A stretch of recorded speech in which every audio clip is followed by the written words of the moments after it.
how to record audio from DJI Mic Mini on your Android device. So first of all, make sure that you have turned on your receiver. Now once the receiver has been turned on, you can see a pairing button.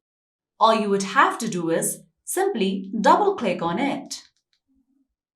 With that, you will see a blue light flashing. Then similarly, take your transmitter as well. As you can see it is turned on, just long press on this pairing button.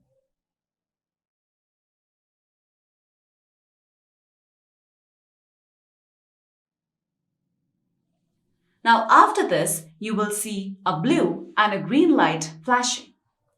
After this, on your mobile device, make sure that you turn on Bluetooth. After this, pair your mobile device to DJI Mic Mini. Once it has been connected, simply open the recording app on your mobile devices.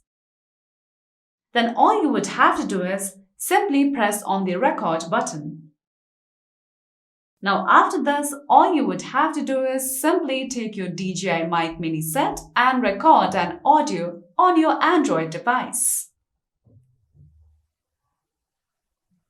So that's it for today's video, and at last, don't forget to subscribe to our YouTube channel.